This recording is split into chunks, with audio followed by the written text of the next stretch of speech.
Benar tuh. Mungkin berkaitan dengan yang pertemuan tahun lalu kali ya. Mereka tahun lalu kan di profesor sebutkan bahwa dakwah di tanah Jawa ini belum selesai gitu ya. Di mana masih ada budaya-budaya syirik. Kemarin ada yang menanyakan tentang syirik ternyata masih ada karena dakwahnya belum selesai. Karena prioritas pada saya itu mengislamkan dulu, nanti baru berikutnya akan dilanjutkan. Nah, pertanyaannya apa aja kendala yang menyebabkan dakwah itu belum selesai? Kenapa tidak merata? Ada daerah yang sudah Islamnya bagus, ada yang masih percaya sama hal yang berbau syirik seperti itu. Terus di apakah Tanah ini Jawa ya? Ya, Tanah Jawa. Apakah ulama-ulama berikutnya itu sudah menyadari hal ini dan akan melanjutkan dakwah yang pernah tidak lanjut ini? Baik, mungkin itu pertanyaannya. Terima kasih. Assalamualaikum warahmatullahi wabarakatuh. Mungkin berkenaan dengan tokoh Sunan Kalijogo, salah satunya. Beliau berada di daerah pedalaman. Jadi Islam di Jawa itu bisa dibedakan wilayah utara, Pantura, itu wilayah pantai, dan wilayah selatan yang kita sebut pedalaman. Awalnya sebaran Islam itu di utara, daerah pantai. Mengapa pantai utara? Mulai dari Cirebon, kemudian Demak, Kudus, Lamongan, kemudian Tuban, Gresik. Karena itu berkenaan dengan interaksinya itu dengan orang datang dari Aceh. Kan yang pertama tersentuh tuh wilayah Aceh di utara. Nah, perjalanan dari Aceh ke Pulau Jawa itu tidak melalui langsung pantai selatan. Maka yang pertama sentuhan itu utara. Karena itu utara lebih dulu memahami Islam. Karena itu utara oleh para ahli antropologi disebut kaum santri. Sementara daerah selatan dan kaum santri bergerak di utara, pekerjaannya pedagang. Pedagang itu karakternya lebih dinamis, lebih bisa berubah, banyak temannya, banyak relasinya. Sementara selatan itu daerah pertanian. Pertanian itu umumnya hari jadwalnya tuh baku. Itu ke sawah, ke ladang, ke kebun, nanam, itu, kemudian merawat, bersahabat dengan ternak, jadi statis. Karena itu di selatan itu umumnya masyarakatnya statis. Nah, ketika Islam datang, maka di selatan itu gimana strategi untuk masukkan Islam? Contoh, wudu itu ada 6 rukunnya. Membasuh wajah, tangan, kepala, kaki, diawali dengan niat dan tertib. Tetapi Sunan Kalijogo ingin mengislamkan cukup kaki saja dulu. Kaki dibasuh, masuklah masjid. Karena itu sampai sekarang masih ditemukan, kalau mau masuk masjid, masih ditemukan ada kolam-kolam air untuk cuci kaki. Sampai ke dalam, belum diajarkan sholat. Diajarkan juga bukan mengucapkan 2 kalimat syahadat, tapi jimat kalimatus shodo.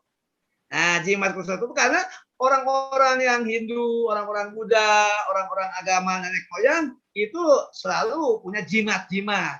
Maka ini aji-ajian atau jimat. Padahal 2 kalimat syahadat disebut jimat kalimatus shodo. Gitu. Lalu ketika upacara, seharusnya ingin mengajarkan syahadatain, tapi dimodif jadi sekaten. Itu. Nah, mereka masuk Islam tapi belum sholat. Yang lebih dulu ditekankan adalah puasa. Karena bersamaan dengan budaya tirakatan. Dalam agama Buddha tirakatan, Hindu tirakatan, dalam agama Buhun, agama nenek moyang ada tirakatan. Jadi puasa, lalu kemudian akhlaknya baik. Nah, ini menjadilah muslim, tapi dikenal dengan muslim abangan. Al-Quran menyebutnya ala harfin, muslim pinggiran. Gitu. Nah, itu yang harus diselesaikan oleh kita, diteruskan, Pak. Jadi ini gerakan itu tidak boleh sudah menjadi muslim. Makanya di utara lebih kuat jadi santri, di selatan Sementara kerajaan bergeser dari utara ke selatan, mulai dari Kesultanan Pajang, Kesultanan Mataram Islam, itu wilayahnya di selatan. Dan di selatan itu masih dirawat soal kebatinan. Selatan ini sekarang wujudnya ada Kesultanan Surakarta, ada Kesultanan Jogja. Maka itu proses islamisasi harus berjalan di wilayah itu. Dan ada progres. Misalnya dulu tidak boleh raja-raja Jawa itu pergi haji. Tapi belakangan mulai yang Hamengkubuwono yang sekarang pergi haji, tidak apa-apa, pergeseran. Tapi masih ada ke selatan, masih ada sesajen untuk Nyoro Kidul. Ke utara masih ada Mbah Marijan untuk sesajen ke Gunung Merapi. Nah ini kan belum selesai. Lalu ada komunitas Merapi yang meyakini bahwa Merapi itu ada penguasanya. Itu namanya Mbah Merapi. Lalu ada sesajen, walaupun sudah dikemas sedemikian rupa, tapi tetap saja itu sesajennya dirawat. Nah ini belum selesai, tantangan buat kita. Gitu. Jadi bahwa mereka menjadi, kalau tidak kita yang menggarap, mereka digarap oleh orang lain. Makanya di wilayah itu berlomba, sebagian masuk Katolik. Katolik kan membiarkan tradisi-tradisi itu bertahan. Nah, gitu. Jadi nyaman di Katolik, karena Katolik itu lebih banyak upacaranya, ritualnya, segala macam, pakai bahasa Jawa lagi ibadahnya. Gitu. Nah, kita tidak boleh diam, gerakan dakwah harus terus untuk mengikis, untuk menyempurnakan keimanan yang sudah ada. Itu saya kira persoalannya. Begitu kira-kira Pak. Baik, terima kasih Ustaz. Baik. Dan sekarang Ada lagi Pak Andre? statistik cukup menarik. Ada data penelitian dari penelitian antropologis, banyak yang orang tuanya adalah merah, abangan, dulu ke tahun 55 pilih partai PKI komunis, tapi anak-anaknya masuk ke perguruan tinggi negeri, lalu ketemu dengan aktivis Islam, maka yang perempuan pakai jilbab, dan laki-laki jadi aktivis musola. Itu namanya terjadi regenerasi dari leluhurnya abangan, tapi generasi kedua, generasi ketiga itu sangat kuat menjadi santri. Santri dalam pengertian bukan belajar di pesantren, tapi jadi orang yang mengamalkan Islam lebih sempurna lah. Akidah, syariah, akhlak. Hasil penelitian berkurang jumlah abangan, jumlah padahal dulunya adalah abangan, merah itu bisa simbol abangan, bisa simbol komunis. Beberapa penelitian. Nah, itu ada petanya untuk Pulau Jawa. Maaf kalau saya menyebutkan itu sekadar untuk peta antropologis, peta sosiologis, misalnya wilayah selatan, Madiun, itu kan punya kisah tentang pemberontakan PKI 1948, Ponorogo, lalu ke selatan. Makanya Gontor selalu memilih mendirikan pesantren di wilayah-wilayah yang memang pusat dakwah, ada tantangan gitu strateginya. Nah, itu ternyata terjadi perubahan. Jadi secara statistik jumlah abangan berkurang. Sekarang ada yang mencoba untuk menghidupkan kembali. Tentu kita lawan. Berlindung di balik Islam Nusantara, lalu kemudian menghidupkan tradisi. Nah, ketika menghidupkan tradisi, ternyata bukan melanjutkan islamisasi, tapi mempertahankan tradisi yang sebetulnya itu ada syirik. Itu ngerinya. Jadi simbolnya Islam Nusantara, di bawahnya adalah realitasnya mempertahankan budaya-budaya, bahkan setback, mundur ke dalam tradisi sebelum atau dikembalikan ke zaman Sultan Pajang, ke zaman Joko Tingkir, ke zaman Sultan Agung, kan mundur. Sementara kita sudah di abad 21, itu kan kembali ke abad 17, ke abad 16. Itu, jadi tidak disadari itu Islam Nusantara itu ada penumpang yang gelap, itu numpang, lalu mengembalikan Islam kepada posisi yang setback menurut saya. Itu tidak disadari.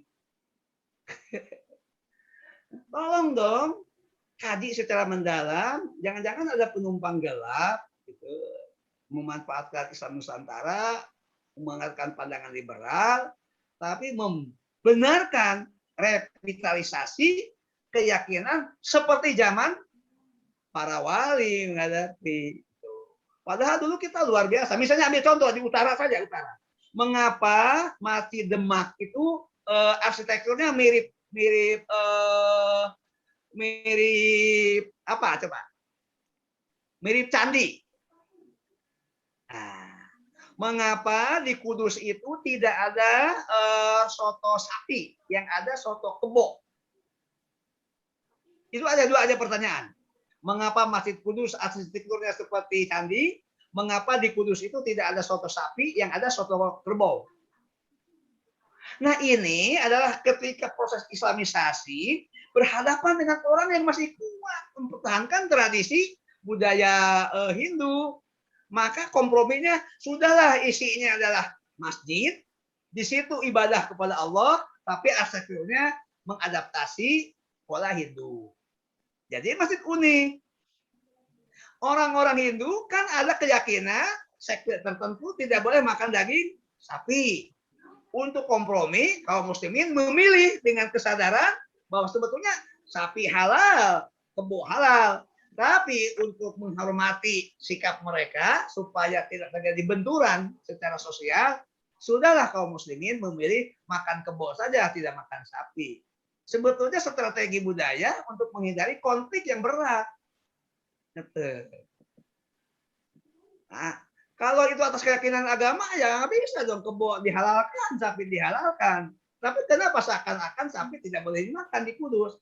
Itu strategi para wali saat itu membaca sikon supaya mengurangi tingkat konflik. Konflik itu berat. Lebih baik damai, gitu, rukun. Supaya gerakan Islam tidak terhambat oleh konflik. Nah, kita sekarang dipojokkan kepada konflik, sehingga mau membangun negeri terhambat, konflik terus. Nggak sadar dari masa lalu, konflik itu menghambat. Energi kita terkuras untuk menyelesaikan perbedaan. Tolong kawan-kawan yang ingin menegakkan kemurnian Islam, tahan dulu, jangan terlampau mengabaikan sisi-sisi sosial yang sisi konflik ini. Tuh. Itu saya kira. Jadi semua pihak harus bijaksana, belajar dari sejarah. Intinya adalah Islamisasi harus digerakkan. Tapi medan harus dibaca dengan cerdas. Itu kira-kira komentar saya. Wallahu a'lam bishawab. Begitu kira-kira. Terima kasih Prof. Pak Andri, cukup atau ada Cukup. yang mau cukup? Baik. Saya cukup.